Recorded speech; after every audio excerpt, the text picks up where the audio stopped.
You want to tell me? You want me to tell you about Prince Andrew? Yeah. Do you want to go there? I went from £20 a week at Burnley to £165 Amazing. Now, how much does 160 at the end of the 60s? 165 next 60 is like now millions. What was Sean Connery like? Sean was again big Scotland fan, obviously. It's ironic to think that people like Matt Busby, Joe Mercer, Stan Cullis, whoever, Bill Shankly, could get a job now because they don't have a coach. Willie. Yeah. A few technical issues, yeah? Not a problem. Not a problem. A few technical issues spanning several weeks, would you say? I know, but it doesn't matter. You've got there in the end. I no doubt you've learnt a lot. I've learnt an immense amount. Which is fantastic. Yeah. Unlike me. I've still got a flip phone. You have got a flip phone, haven't you? Yeah, I have, yeah. All right, so Willie, born 2nd of October 1974. That means 1944. That means a lot to me. I was born 74 would be much better. I was born in 74, 2nd of October. So all the good people are born 2nd of October. Yeah. Sting. Who else? Oh, I have my pal Vince Sweeney, who's the Vince, of course, Assistant Chief Constable of Manchester. Vince. He's 2nd of October. That's right. Simon, I share a birthday with Simon Gregson. We both do. Is Simon 2nd of October? Steve McDonald, 2nd of October, 74, same age as me. Same age as me. Did you say 44? I thought you said 64. No, 44. Okay. Don't tell him. So you had an interesting upbringing. You were brought up in Socky, near Stirling, but you were born in Glasgow. Tell us how that... Oh, only born in Glasgow because with hindsight, they sent my mum off to Glasgow to have me from the village, and then the nuns were taking me away, and my mum would go back to the village, and everything would be okay. Unfortunately, my mum brought me back, apparently, which was not really what was supposed to happen. And then she obviously lived with her parents, my grandparents, and then when she got married, she left me with the grandparents. So I thought they were my mum and dad, obviously. Parents, obviously. And it wasn't until much later in life, I think it was 16, when I'd got sent home from Burnley for being a bad boy. And I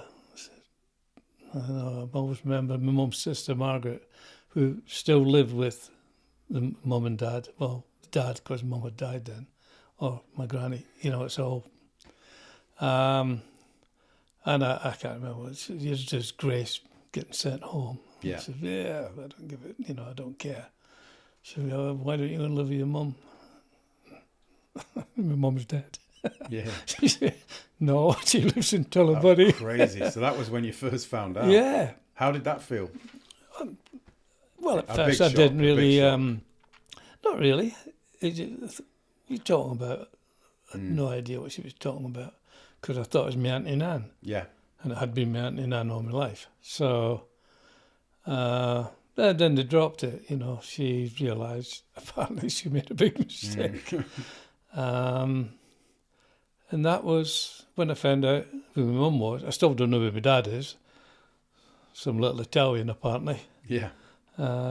So did you ever try? Got a bit of whoop in me. Did you ever try to find out who your dad was? Were you never interested? I haven't. No. I know my your wife Kay. Was your dad? Yeah. My wife Kay. Mum and dad were my grandparents. So I never had grandparents. So now it's all like when I had a grandchild, Alex. Yeah. It was like, oh, this is fantastic. And granddad, because I'd never heard of a granddad or a grandma. Yeah. I know, it's daft. But that's the way it was. It wasn't a problem, no. Yeah. Never been a problem. Things were different in them days as well, weren't they? Well, she obviously had me out of wedlock. Yeah. And as a Catholic family back then in the village, it was a disgrace. apparently. Yeah, of course. So that's why they sent her to Glasgow, so no one would know. Yeah. And then instead, unfortunately, she arrived back with me. Yeah.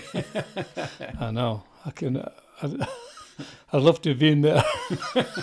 I mean, as I am now. Yeah. Well, I mean, I don't think life has changed considerably. I remember when I was growing up in someone local, some young girl, I was about 10 and she'd had a 15-year-old. She was 15 and she had a child, and it was like the worst thing in the world. Yeah. Nowadays, it's not great, but it's not as frowned on, is it?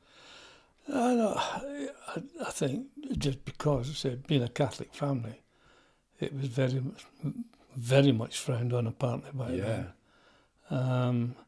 Anyway, I'm glad she took me back. Me God too. knows where I ended up with the nuns. We wouldn't be doing this podcast. I don't think so. Did you establish like a bond with her eventually, with your mum? No, I had a bond with her before that, because when she used to come and visit to the family house in Sauchie, she lived in Tullibody, as I said. She'd always bring me a little treat. Yeah. And I loved my Auntie Nan was great. Yeah, she's She great. only came one day. It was only on a Friday she came up. Yeah. And then eventually when I got a bit older, she gave me a penny or a threepenny bit, which was like fortune back then. So I loved my Auntie Nan, but I didn't know why. Yeah. Other than the fact she was kind to me. Must have been a tough secret for her to keep that as well. Yeah, you know, a lot of pressure. But the nice thing is that eventually she did come down and visit when my first wife Pat had Gaynor and Scott. She came down, and so it was nice for her. Yeah. Didn't have long because she got cancer.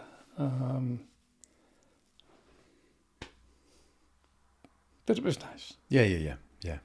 So, growing up, what kind of made you realise you could have been a sports star or an athlete or a footballer? What was your first kind of instinct when you kicked a ball? Never. Didn't have one? No, we played. Don't forget, it's a little village. It's a mining village. There's only about 300 people in the village. Yeah. All in the mines.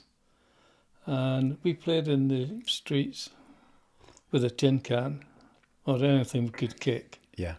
Nobody had a ball. There's no television, don't forget.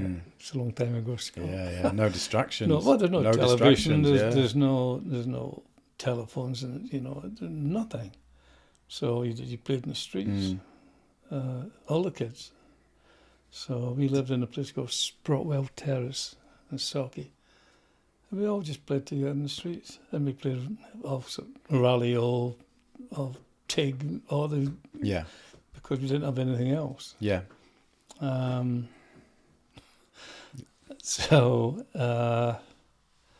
it was good. We didn't know any different. People say, it must have been dreadful. It wasn't, because everyone was the same, and we didn't know any different. I was brought up in I was still young, but I was about 6 when it turned 1980, the next decade. So I remember the end of the 70s quite well. And I think things were better then, in a way, less distractions. If you wanted to play football, if you wanted to play games, that's what you focused on. Sorry guys, this, as you might know, this is Baby the Bengal, so this is what she does. It's just easier to keep her in the podcast than lock her out. All right. Yeah. Hello, girl. Hello. So yeah, so you could kind of fully focus on football, and it was something that was a duck to water for you. Not really, just something we all did. There was nothing else to do. It wasn't. There was no. Obviously, no coaching. Yeah. There's no coaches. Yeah. Days. You just played in the street. And if you want to know, and again, once we went to school, if you want to know who the best player in the school was, ask the kids. Yeah. Because you're always the first pick. Yeah. Used to pick sides. Yeah. And, first pick, second pick. So you knew who was the best, who was the second best, who was the third best. How did you first get? That's simple. How did you get scouted and spotted? That was. I was playing for Clipmannon County in the Scottish Schools Cup, and we won our first 2 games, which they had never done, and going into the third round of the cup was in, I think it was February. Yeah. And I was due to leave school at Christmas time, because obviously October birthday. And the choice I had was I was going to be, Dad wanted me to be a priest. Really? Life would have been so much different. Pits. Yeah, go down the pits, which everyone did. Anyway, I was going to go down the pits. I was all lined up. You called a Bevan boy back then. And did that scare you, that thought of doing that, or was that something you would have just gone along and done? No, not at all. I'd been down it. I'd been to the pits with my dad. Yeah. Seen all the miners coming up, covered black as this page, you know. Not just a way of life. So there was nothing else. We didn't know there was anything else. And because we qualified, because I was due to leave school, the headmaster came up and asked my dad if I could stay on for another term, because you left school at 15 back then. Mm-hmm. We weren't very bright, you know. Not many our people education went to university, was pretty sparse, Well, a lot of religious, but other than that, and the fact that we were at war with England, we always got taught that. Of course, yeah. No. And said, is it all right if William stays on to play in the next round? And he said, no. Oh, he said no? Yeah, she's got to go to work. Yeah. Starts work when he finishes, Christmas time. Starts work January. Anyway, 2 or 3 days later, the priest came up, Canon Matthews, he was called. I didn't like him anyway, but I owe everything to him. Mm-hmm. And said, Mr. Morgan, it'd be all right if William stayed. And he said, yes, Father, that's okay. I know. But for Canon Matthews, I'd been down the pits. So you're from like a religious family. Are you religious yourself? Well, we're all brought up, going to church. Yeah. I don't know, but I did then. That's what you did. You did what your family did. So I was lucky. So I stayed on. Played in the next round. We won that. And then people started knocking on the door. We had no idea. We never heard of a scout. Yeah.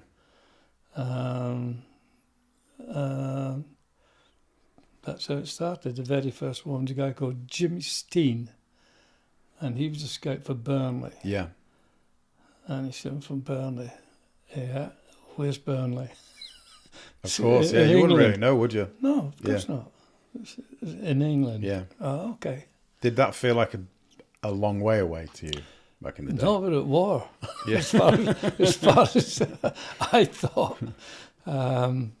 Still at war with England. And then the other scouts started coming. And they said, what do you want? Well, if it comes for a couple of weeks and if he likes it, if you sign for us. Mm-hmm. Okay. And then we got one from Man U, Chelsea, Arsenal, Blackpool, Newcastle. Why did you choose Burnley? I didn't. It chose you? No. And the Celtic Scout and all the Scottish clubs. In fact, the Rangers Scout came. Yeah. Didn't realise it was a Catholic family. Really. It was quite funny. Came to the house, came upstairs. Mm-hmm. We lived in a little miner's home. Yeah. And came upstairs, sat down. She was like, a cup of tea. Can't remember his name. Yeah. So Margaret went to make a cup of tea. And don't get very tiny, I'm going to say living room. Yeah. It's not as big as this. And he looked up and saw the crucifixion on the wall and said, I've just remembered I've got to go and do something. Can I come back another time? And he legged it. So, so then we decided Celtic.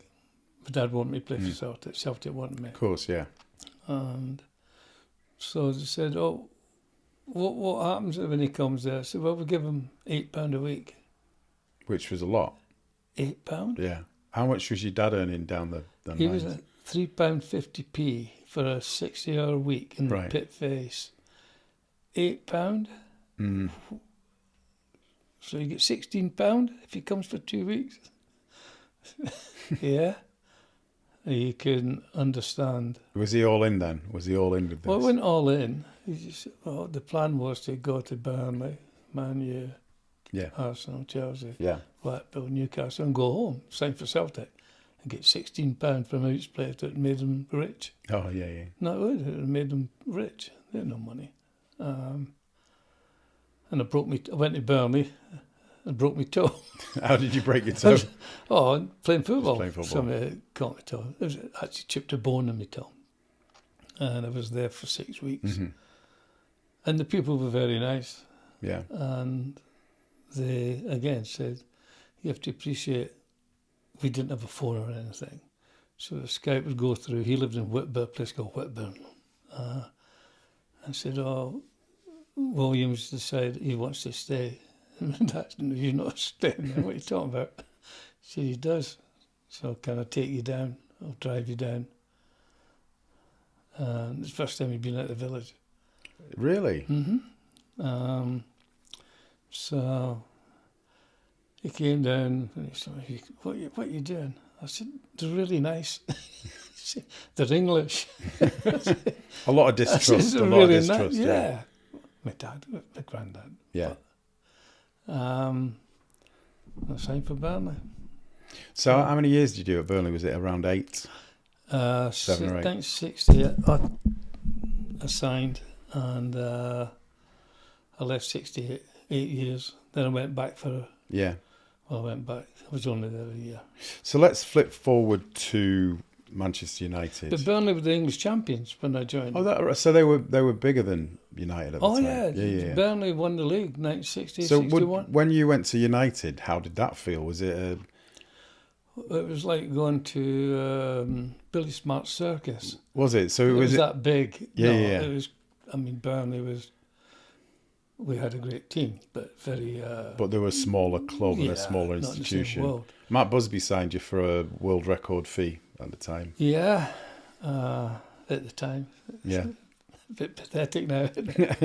Well, if you think about it, they earn that in a day nowadays, don't they? Well, it's 117,000. Yeah. Yeah. Which is the biggest. What was it first like walking in that dressing room with all them greats?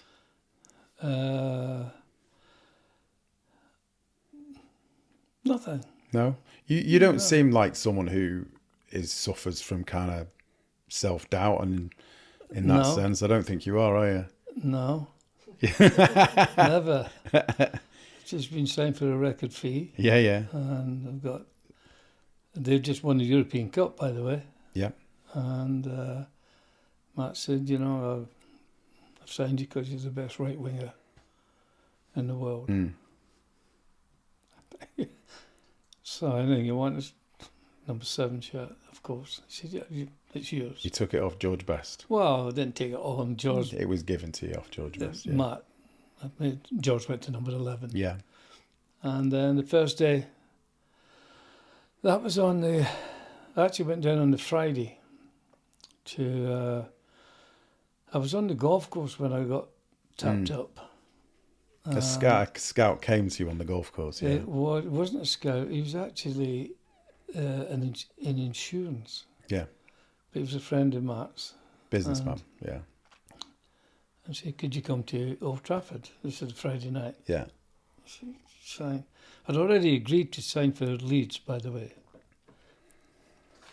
Anyway, it's I don't know how long we got, but Don Revy drove over to Burnley and came to the digs. We were living in digs. And said, I want to sign you. He said, I know that everyone, they've all been in Chelsea, all the various clubs have been in, and Celtic. Yeah. But Dad wanted me to go back to Celtic again. And Revy said, they're asking 100,000 for you. and we've offered 70, but there's 15 for you. Mm-hmm. So back in those days, if you asked for a transfer, you got nothing. If you didn't ask for a transfer, you got 10% of the transfer fee. So Bob Lord, they eventually hated each other. Harry Potts was fabulous, by the way. He was a great manager and a nice guy. Bob Lord was a piece of DS. Anyway, he said, I want you to sign that asking for a transfer. I said, no, I'm not signing that. And that was the standoff. Yeah. So every time a club came in, he'd say, what, so-and-so wants to speak to you. I said, no. So when Don Revy came, he said, if you just wait, eventually they'll have to sell you to us. Because Bob Lord said, I'll make you rot. Yeah. You'll never play another game. He really was nasty. So I played golf all summer and start of the season I was playing golf. They wouldn't let me train. I couldn't go to the ground. Yeah. It was different back then. Don't forget we didn't have agents or anything. Yeah. So I was sitting around playing golf, waiting on Burnley doing it. But Bob Lord hated Manny Cousins, who was the chairman of Leeds. Hated them. So said eventually, so you just get popping over, Don. Said, don't worry. All done. We'll just wait. Yeah. And I said, okay. And it got to October. I know, the season has started. Everything's going, I'm still playing golf. And then, just to say, turned up on the Friday night. Said, could you come to Old Trafford? So I followed him down. And I went in. I was met by Jimmy Murphy, actually. I said, come on, get in there and sign. Okay. So I went and Matt, been after you for a long time, thinking the best right winger in the world. And would you like to come here? I said, yeah. And I said, any questions? I said, how much are you going to pay me? Yeah. I wanted to ask him. I did. Because no one had mentioned money for you at the time, had they? Did you? Yeah. He said, we've agreed a fee of 117,000. I said, but they only wanted 100. She said, yeah, well, whatever. Did you get the 17? No, I didn't get it. Didn't you? You joke. What were your wages then? So at Burnley. That's Man United. No, well, at Burnley it was on £20 a week. Yeah. And I was due to sign how it all just started, my contract was up. I'm due to sign a new contract. So I said to Burnley, this is what I want. And they said, no. Okay. It was a standard. That's how it all started. Yeah. So when he said, you got any questions for me, Matt? This is the Friday night, don't forget. And I said, no, I've number 7 shirts here. So it's thing. Anything else? And I thought, no. No, it's fine. So I went back home. My wife Pat said, what's happening? I said, I'm going to sign for them. She said, I thought you were going to Leeds. I said, no, I'm going to sign for them. She said, what are they going to pay you? How much? Yeah. I said, I didn't like to ask them. I'd be exactly the same. Well, I would be exactly the same. No, but you're laughing. So I said, but tomorrow morning. Yeah, you'll ask tomorrow, yeah. They asked me to go back Saturday morning to sign contracts. They had all the contracts prepared. They had 5 sets, all the same, but 5. Anyway, I said, I'll make sure. So I went back to Saturday morning at 11. And Matt called the secretary, Les Olive. So, can you bring the contracts in? He said, no, Sunday, anything else? I said, no, it's fine. I thought, I'll look at the contract and see. Where they told me to sign, there was no figures. That's absolutely wild. I signed for Man United for a record fee. And don't know how much you were being paid. Did you sign it then? Did you not have the balls to say it to his face and say, how much, Matt, are you paying me? No, I didn't. You didn't? No. Was he a formidable character? It was like sitting in front of your dad. I know, I can imagine. I know, I get you. I'm getting anxiety thinking about it. He was very quiet. He's lovely. He, obviously, I've been after you for a long time, and I So- was like, you know, How much did you get paid? I became the highest paid player at Man United Yeah. and in the country. I went from £20 a week at Burnley to £165 a week. Amazing. Now, how much does 160 at the end of the 60s? 165, 1968 what would is that- like now millions, you know. Is it? Was it Yeah. $1 million a year? Oh, no, more than that. So how much was a house then? Probably 5-6 grand for a terraced house. No, I Yeah. got a detached house. One of the things they did, I had a clubhouse. Mm-hmm. Didn't have any money, obviously. Yeah. And it was in sale, a detached, 3-bedroom, lovely house. 4,600 it cost. That's a Which I eventually bought. £650,000 house, $750,000. Oh, no, now house. they're like over $1 million. Crazy. Same house. Anyway. It was different moves. So the second highest paid player at that time was Dennis. He was on £130 a week. Mm-hmm. And then Paddy was 100. Yeah, yeah. Bobby was 80. Wow, that's amazing. George was £35 a week. Crazy. Yeah, I know. 1968, don't forget. Anyway, so yeah. Speaking of George, what was your? I know you were great friends, weren't you? Mm-hmm. What was every time? It's not just about football when we talk about George. What was the best party you went to with George? George, well, when I arrived on the Saturday when I signed, they were playing Chelsea at home, and Matt said, "You like to stay at the game?" I said, "Oh, I'm playing golf at 2:00 at Pickup." She said, "Oh, okay. So we'll see you Monday. If you come to the club first, Yeah. and then they'll take you to the training ground, and you can pick up a copy of your contract because they didn't give you the copy then. They took them all away to be 5 copies. So I arrived at the ground on Monday, and to training down to where it was then, I can't remember. Anyway, after training, Bestie came up and said, "Can I take you for a bite to eat?" Mm. And yeah, it was lovely. So we taken to Manchester. I didn't know Manchester. So he took me into Manchester, and we had a bit of lunch, and he said, "We'll be friends, can't we? We'll be friends, can't we?" Yeah. I said, "Of course, why not?" He says, "You know what it's going to be like with the press. They're always going to try and put Rivalry. you and me against Rivalry. each other." Yeah. And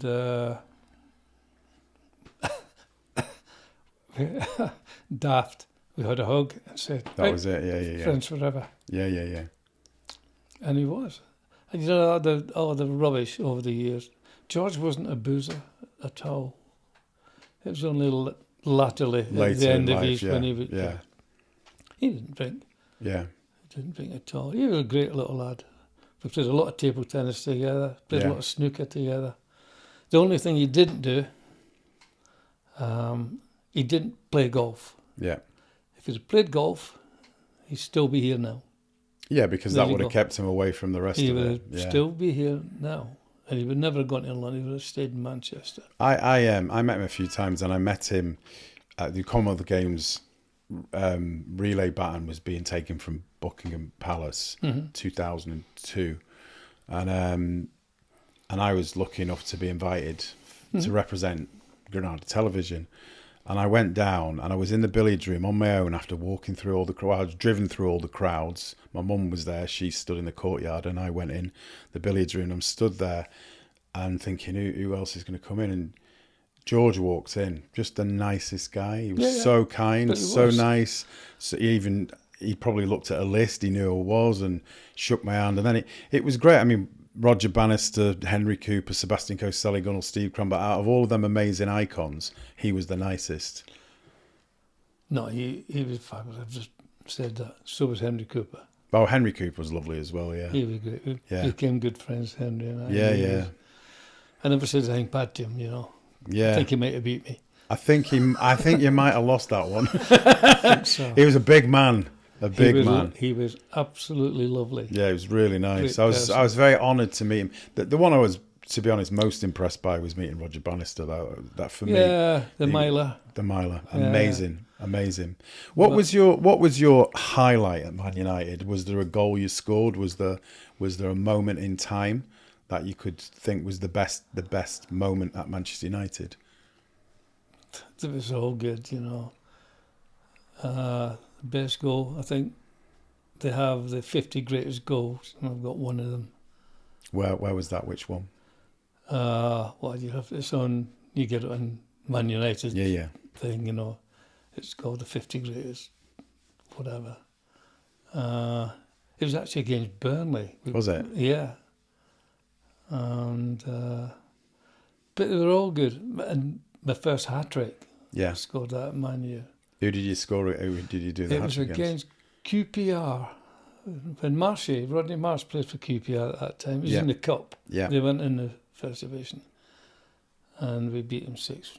It was a replay. We beat them 6-0 or something at Old Trafford. And then I got a hat trick. That was my only ever hat trick. Yeah. And that was nice. But just being at Man U.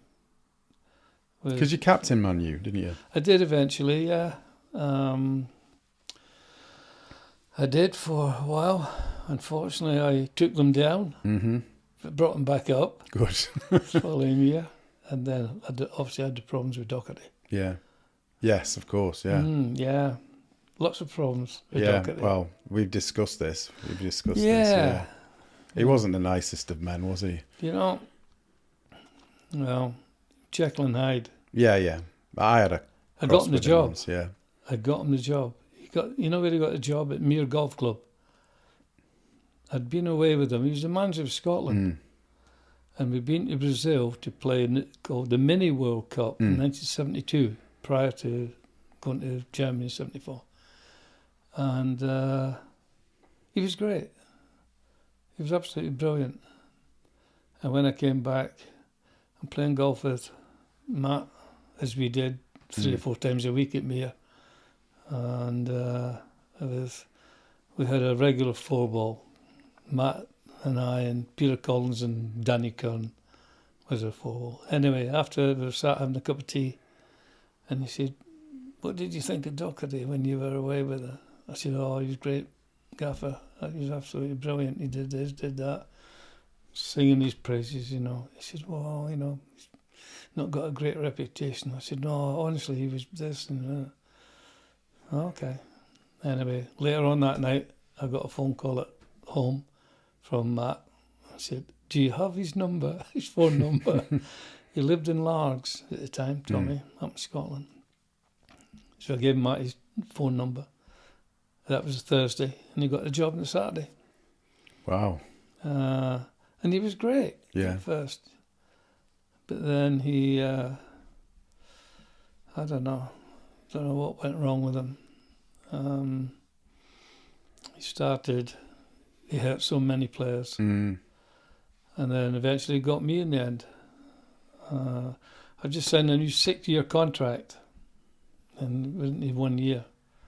And anyway, I'd be here for a month if we want to go through everything like that. But as you know, we ended up in the Old Bailey. Yeah, of course. Yeah. No, he turned out to not be very nice. Not great. So you you got caps for Scotland. How was that? What was your favourite experience of playing for Scotland? Apart from, did you not get a private jet with Rod Stewart to? Oh no, that was to watch Scotland. That was afterwards. That was after I retired. Yeah. That was in the 80s. Yeah. No, Scotland was fantastic to be. Play for your country is very special. There weren't that many games back then. You know, there were only the odd friendly, and then the home internationals at the end. We played 3 games. So I had 30 caps, which was quite good at the time. That's a lot. Well, they weren't doing friendlies all the time like they do now. No, there's none of that, and they only play the odd Now they play about 400 games. Yeah, I know they do. I know they're always playing. They're playing like San Marino, aren't they? So when they say that who scored the most goals, but it doesn't count anymore. Back then it was a different. Now, because nowadays they could play a bunch of sheep herders from a tiny European country. They do. And score 10 goals. No, they do. And so it's not the same, is it? No, it's a different. When you were playing internationally, who was the most impressive person you played against? Internationally, I think Beckenbauer. Really? Did you play against Pelé? No, I played against Pelé after I played against Brazil 3 times. Yeah. But Pelé had retired by then. Yeah. And they had the nastiest player probably ever, Garrincha. Not Garrincha. Was it Garrincha? I can't remember his bloody name. No, Revellino. I think it was Revellino. Yeah. Anyway, I diverse.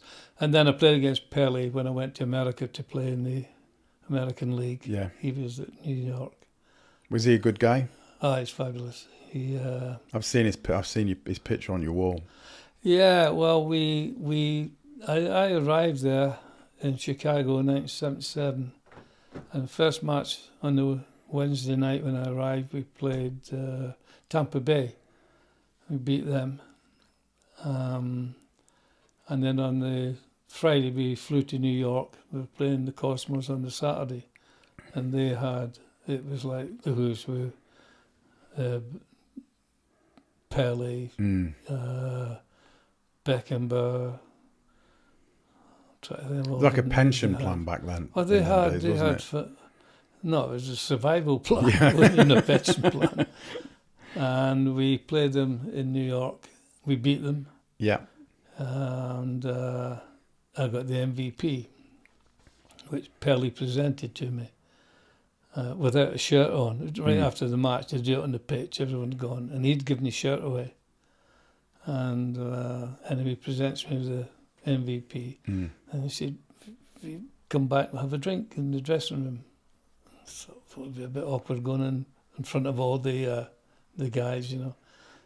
So I said, yeah. So I went back. He had his own dressing room. Of course he did. It's Pelé. It's Pelé, isn't he? I know. And he said, you know, you're number one. And I said, oh, yeah, sure. And he's the greatest player ever. Yeah. Do you think he is? What about comparing him to Messi and Ronaldo? And what sets him apart? Ronaldo's not in that world. The only player that ever came close to him at the moment is Messi. Yeah. Pelé's on his own. Of all the greats, he was, and I always remember Busby coming back. He'd gone there in 1976 and came back and said, "What?" And I was supposed to go then, and I didn't. I pulled out. And he said, "Why didn't you come?" He says, "It's great. It's easy, and it's great." He said, "We played against the Cosmos." He said, "Pelé, you should have seen what he did." So George is waxing on about Pelé, you know. And then the following year I went. And he said, "I watched you in 1972 when you played in the Maracanã against Brazil. You were MVP there as well." I said, "Yeah, well." I tell you what, I used to love that Brazil team with Socrates, Zico, Pelé. Yeah, they're a little bit later. Was Pelé in that team? No, he wasn't. He just missed that. He that was probably Gerson, mid 80s, wasn't it? I can't remember all the names now. Santa Maria centre half, I think, if I remember. Anyway, we so he says, I said, "Well, I would love a shirt." And I said, "He's already given it away." And he said, "Okay, no problem." And he opened this thing. He must have had, I don't know, 150 shirts. Yeah. "Do you want the home or away?" I said, "Well, I'll have the home one." He said, "I want your shirt." Okay. Is that the one you've got on the wall? Yeah, number 14. He's got that. Oh, he's not here now, but yeah, he took that. Amazing. I know. Anyway, he gave me the shirt, and I said, "You have to put it on, please." And he was very, he was so nice. But when he went, Willie, I said, please, I can say you wore it. Yeah. So he put it on. He was covered in sweat, by the way. Got the shirt. And then knock on the door and I said, Willie, we've got a plane to catch. You need to come in and get changed. I'm still on the gate. Right? So I went back in, and when the young American kids were in the squad, so can I look? He said, that would be the greatest thing in my life. I gave him it. Oh, you didn't, did you? I gave him it. Oh, God. Yeah. Anyway. Oh, well, we all make mistakes. It wasn't a mistake, but I wish I hadn't. Yeah.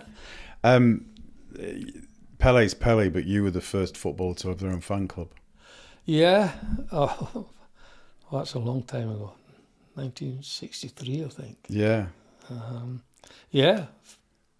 First footballer in history to have his own fan club. I know. Yeah, it was nice. So on your travels, you got to meet lots of famous people, and this is quite interesting as well. So you became really good friends with the singer Johnny Mathis. Yeah. What's the story about something to do with Neverland Ranch and Michael Jackson? Oh, that's a long... Oh, my God.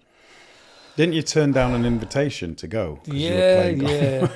Well, it wasn't an invitation as such. We'd been over... We were staying with Jim Hughes and I.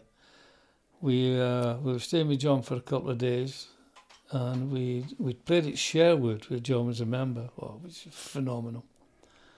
In fact, it's quite funny. When we were at Sherwood, I think we were on the third or fourth tee, and it was Mathis, myself, and Jim. And I hear the, Johnny! Because we've got houses all around. And John's very quiet as well, Jack Nicholson. Was Jack Nicholson there? No, he lived on the court. He didn't play golf. He came running down to the tee. He's got a reef. He's smoking a reef. I was going to say, Johnny, too busy partying to enjoy golf, isn't he? Anyway, so you come back after and we'll have a drink when you finish. And we didn't. But then after we played golf, we went down. John had a ranch down in Santa Barbara that his sister and her family, her husband and the kids, they lived on the ranch and looked after it. So he drove us down there, and we watched. I can't remember who was fighting. One of the heavyweight championship fights. I think it was Mike Tyson. We watched the fight. And then on the Sunday morning, he said, what do you want to do? Do you want to stay here, play golf here? Do you want to go back to Sherwood? Or he said, do you want to go and we'll have some lunch with Michael? Michael Jackson, as you do. Wow. I said, Michael, yeah, Michael Jackson. He said, just along the road, Neverland.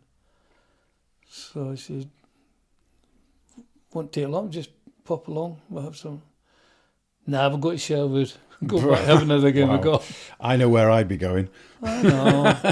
So we went back and had another game of golf at Sherwood. What was Sean Connery like? Sean was again big Scotland fan, obviously. Again, look. They're all ordinary people, you know what? Oh, people are just people, They're just ordinary people. He's just a nice big... We went down in Spain, when he lived at San Pedro. We were at San Roque. We just arrived and he was there. He'd been playing golf and he was having a bite, a lunch and a few drinks. And we just arrived there, myself, Howard Keel. Remember Howard Keel? Of course I do, from Dallas and Oklahoma, Mathis, the usual, Collins, Hughesy. And he said, why don't you come down for dinner tonight? I said, okay. So we went down to his house for dinner. And he came down, he had a big hole in his big hole in the elbow jersey. He wasn't precious, Yeah. Oh, he's a man's man, wasn't he? Yeah, he was great company, and Scotland mad, football mad. So great guy, and his son Jason, great guy. Because he became a family friend, didn't he? Yeah, great pal. He was lovely. Jason was lovely. So it's just nice. Yeah. I know it sounds a bit trite, but they are just nice people. Of course they are. Yeah. What about He Billy? threw a great golf club, by the way, Sean. Did he? Oh, I had a great throw. Driver. What, when he's angry? Oh, he got angry quite a For bit. God's sakes! Honestly, he used to throw his clubs. So did I, by the way. So I can imagine that. I can imagine that. Company. We were in good company, him and I. What about another great Scotsman, Billy Connolly? Billy, I think along with Norman Collie, the two funniest people that ever walked on the planet. I did love Collie, though. Collie was funny. Billy came to the World Cup with Rod and Lonnie Donegan. Yeah, of course. People didn't know Lonnie was from Glasgow, a little Glaswegian. And after the last match, when we got eliminated without getting beat, terrible. In those days, it was the terrorist group, the Baden-Meinhof. So each country had their own hotel, and no one else allowed in the hotel. Nobody. Just you had it just for yourself. So we all went back and partied till about 4 a.m. And Rod and Billy, they can have a room. No, they can't have a room. So we shared rooms. All the football clubs. Yeah. We had 2 single beds. So they came back to my room and they gave me a blanket and a pillow and they slept together on the floor. Amazing. You're laughing. But Amazing. they did. I don't think they made out. No, I was going to say. That's for another podcast. Yeah. But it was like that. So there's no... He was a great guy, big man. Yeah. As is Rod, great guy. Good footballer. Rod's good footballer. He was, wasn't he? Mm-hmm. Yeah. Yeah, very, very good. He was. What do you think of the state of modern football now? How do you think it differs from your day? I mean, there's obvious differences, but how do you feel about it? The difference is called a coach. Yeah. They should hang every coach, one every day till they get rid of them all and get managers back. Coach, why would you spend 150 million on a player and tell him how to play? Why would you buy him? Crazy. Actually, I agree with you. Yeah. Not for me. Managers, then product. They just picked a team. Yeah. And it was a blend, and that's their choice as a team. They didn't tell you how to play. Matt Busby never told us how to play. You wouldn't be there if he had to tell you. But now, coaches... Coaches get too involved in individual they're all the footballers. Same. Yeah. They all got the same place. They all get the same badge. Yeah. It's ironic to think that people like Matt Busby, Joe Mercer, Stan Cullis, whoever, Bill Shankly, could get a job now because they don't have a coaching badge. Why do you think that is? Is that something... So it's crazy because they got in through the back door and then you had a manager and a coach. And before you had a manager and assistant manager. Then you got a manager and a coach. Then you got a coach. So they got rid of everybody one by one. Yeah. And it's crazy. They all do the same thing. Yeah. So, but the difference is a manager would buy you or play you because you're then product. Yeah. A coach will buy you and play you and tell you how to play. I mean, I know Michael Carrick is now... It seems to be the tradition at Man United. They get a caretaker manager in who and does really well for a few games. He's done 4 in a row and a draw, which is amazing. That's fantastic. Will they, if he wins towards for the rest of the season, will they then get rid of him and get someone else in? There's a slight possibility. There's a slight possibility that might happen. I tell you what. Why don't you give Martin a ring, Martin Edwards? We can get him on the podcast. He only lives down the road, doesn't he? Yeah, and should get Martin on. Yeah, he'd be great. I'm telling you, he's a nice, great guy. So Martin's coming on. You'd have to ask Martin that question. Why would you do that? Listen, I'm a boxing fan. I do like football, but I'm not an expert. But I don't get the decisions they make. There was the guy at Chelsea years ago who did the double. I think he won the European Cup and the Premier League, the Championship and the Premier League, and then they got rid of him and got someone else in. The decisions are bizarre. Well, as I said, the trouble with football, from my opinion, and people from my era. I mean, I talked to Paddy Crown, who used to chat about it, and Bobby. Coaches. Yeah. The game has been ruined by coaches. Why is that why Man United have not won anything, particularly since 2013? Well, coaches kill flair. They don't want anyone taking anyone on or losing the ball. It's keep possession, go backwards. You can go forward 80 yards, and as soon as you meet somebody, they'll turn and run back 80 yards. Yeah. It's crazy. They're taking the flair out of the game. The game you still have a striker, because you still have to have goal scorers. And that's where City have been lucky, because the big guy's brilliant. Yeah. The goal scorer, he'd play in any era. But the rest of them, you ask them where they play. Where'd you play? Oh, anywhere. Really? Yeah. They're no specialists. There are no wingers anymore. Are Man United in our lifetime really ever going to get back to glory? They will. Yeah, there's nothing to beat. Well, to be honest, it's wide open now, isn't it? One's really. There's no great teams anymore. You know, the reason City was so successful, it was because when Guardiola came here, he changed. They played the same as Barcelona. He changed the game to play, and nobody knew what they were doing. They've all caught up now, though. So they all play the same way. Yeah. So until you get someone coming in and say, well, you can't, because you can't get a job without a coaching badge. Yeah. But if you've got someone who said, I'm a manager and I'm going to play, if they go back to playing 5 forwards, these people won't know what to do. The first guy that has the guts to play 5 forwards, the old system, 1, 2, 3, 5. Yeah. And you're too young, you won't remember that. I do. I am 1, a bit 2, too 3, yeah. 5.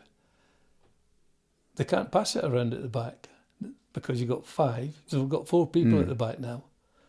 But if you've got 5 forwards, the goalie will have to kick it. Yeah. And they wouldn't know what to do because they're so conditioned to keep, So the first person that has the guts to play 5 forwards, get 2 wingers out again, 2 inside forward and you centre forward, will win everything. You heard it here. here. 2 years. They'll all catch up again. I'm going to put you on the spot. Who's the greatest manager? Really? Who's the greatest manager ever? Who's the greatest British / UK player ever? Greatest manager ever, Sir Matt Busby. Yep, I can agree, yeah. British. And then the Brazilian manager with the great Brazilian team with Pelé. Yeah. His name escapes me now. I need to get his name. He was obviously a great manager because Brazil were the greatest team at the time. Greatest British player.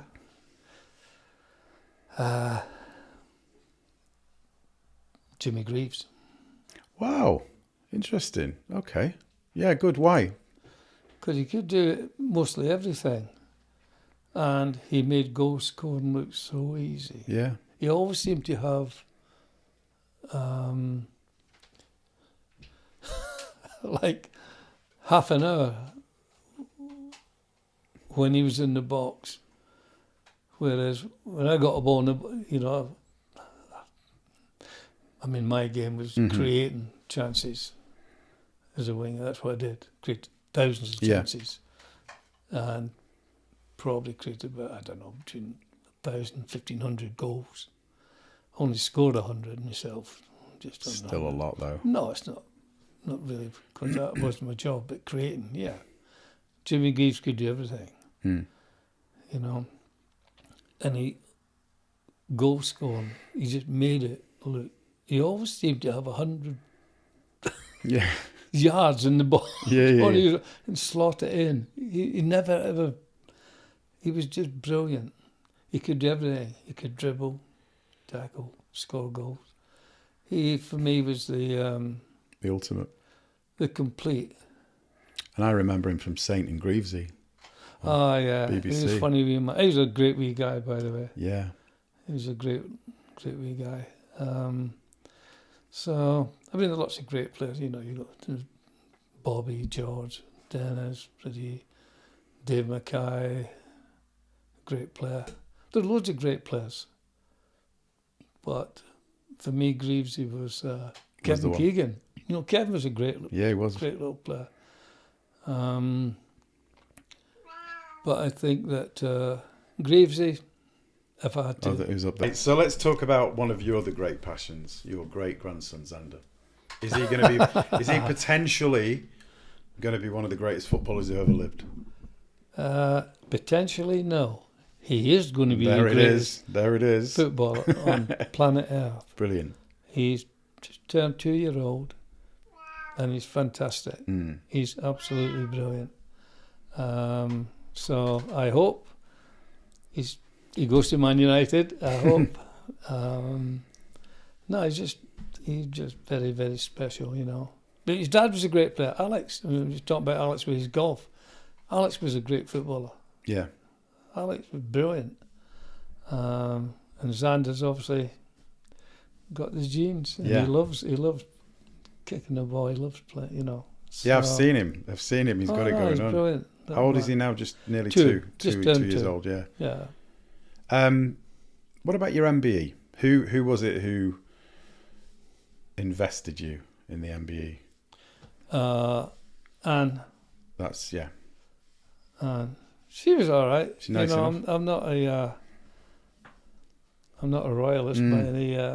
Very few Scotsmen are, to be fair, from back from around about 1,500 years ago. I know, but she was very nice. I've got to admit, I wasn't looking forward to it at all. I think there's a lot more deserving people than me to get an MBE. No, I doubt that. But she was very, very nice. Yeah. And was that at Windsor Castle or Buckingham It was Palace? at Windsor. What was that like? Amazing to go in there.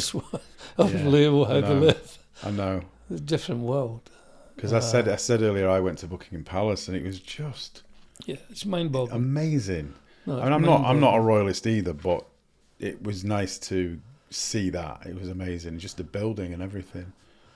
No, it's just fantastic. The history is phenomenal. Did you have a little walk around? I had a little bit of a thing going on with one of the butlers. He said because I like Renaissance art and there was loads of different things there, Van Dyck's and things like that. And I said, he said, if you give me a tour of Coronation Street, you can come and see the private collection. So we swapped. Yeah. I never let him tour Coronation Street. I lost his number. I'm a Philistine. I know nothing about art apart from Harold Riley's art, but I'm not into any of that. As I say, you have to appreciate football's a simple game played by simple people, made difficult by coaches. Yeah, very true. And let's have a little look. You've got a book out. Oh yeah. Should we get that to camera? Yeah. It's a great read. Yeah. What decided at this stage in your life to write a book? It wasn't me. It was the lad who did it, Simon Wordsworth. I did something for him. He wrote a book about captains of Man United. Mm-hmm. And when he was there, I said, "Why have you never done a book?"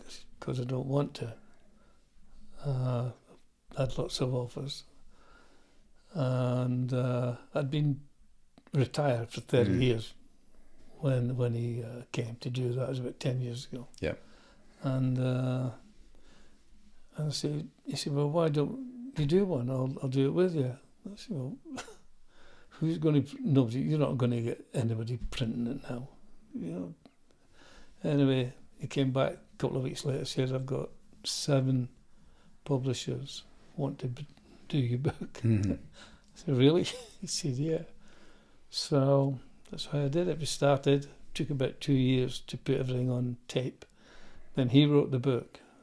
I believe it's quite good. I've not read it. You've not read it, have you? No. I have. I know. I believe it's quite good. Right, well, listen, everyone go out and buy it. It's available at all good bookstores and online. You want to tell me? You want me to tell you about Prince Andrew? Yeah. Do you want to go there? I got an invite. Peter Greeno, he used to teach his kids. I did. Right? Peter Greeno, the brewery. Yeah. And Mike, he was the pro up at, up at Warrington Way. So Mike, I'd played a lot of golf with Mike, and he said, "Will you make a 4-up next week?" I said, "Yeah, we might play." So we'll play down the road somewhere. So okay, he said, "Oh, Pete Greeno." Myself. Oh, okay. Anyway, he came back to me and said, "Okay, we've got 4 of us now." I said, "Right, what time?"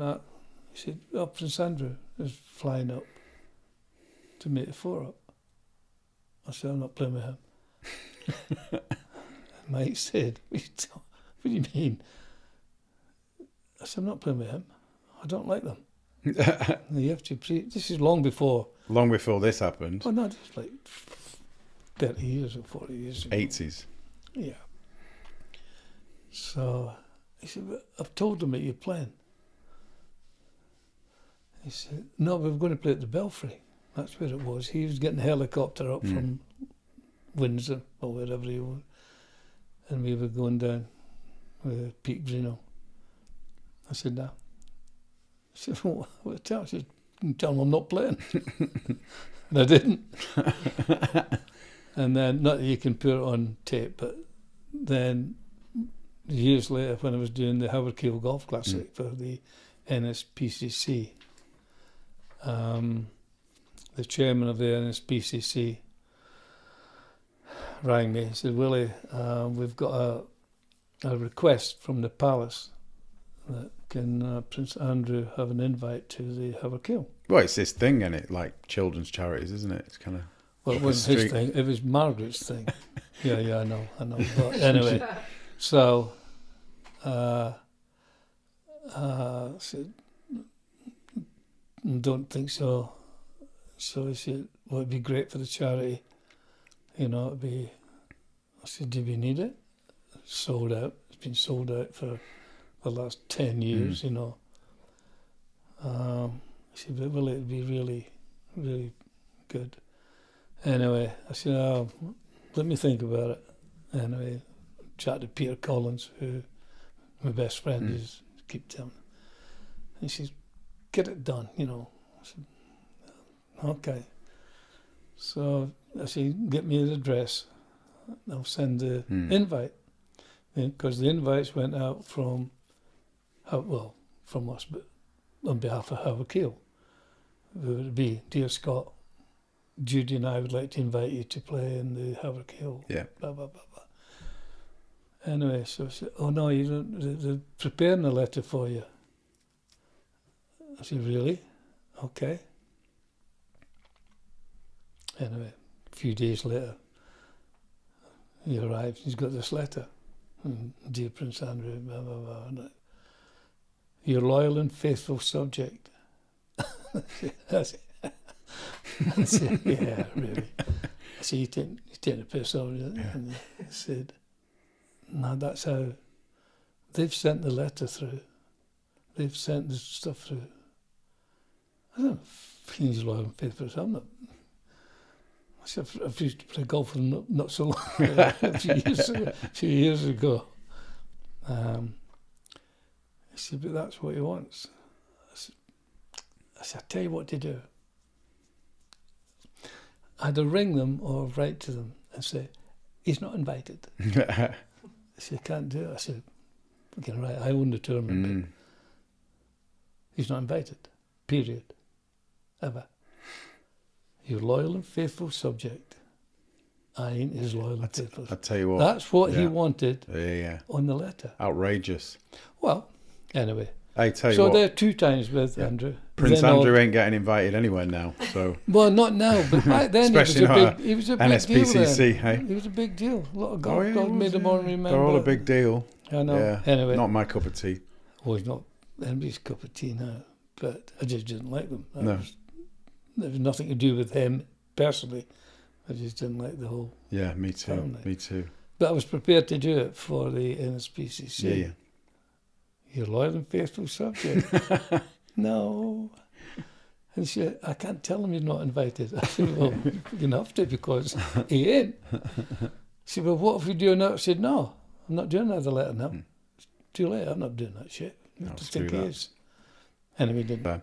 So I always ask, what's the next few years hold for Willie Morgan? Oh, holding 4-foot putts. Regular. I was going to say, I didn't even need to ask that question because I could have answered that for myself. I know. No, I play golf most days. I'm still at Mere. And You've got a great play with Alex. location there. You can just... Well, I play with my grandson, Alex, and unfortunately he hits the ball so far, it's a little bit heartbreaking. But he's just great to play with. He's a fantastic player. And I just enjoy it. You never beat it. The thing about golf is that no one has ever conquered the game. True. It beats everyone. Even Tiger struggles now. Yeah. And he's the best ever. So, I don't know. It just keeps you active, keeps your mind, and frustrates you more than anything ever. Hence the reason I don't play it. Oh, I know. But it's still a great game. I might have a round with you in the summer. Mm-hmm. And we can do that. Surely we can do that. Deal. Willie, thanks for coming on. It's a pleasure. Appreciate you. Thank you. It's a pleasure, Scott.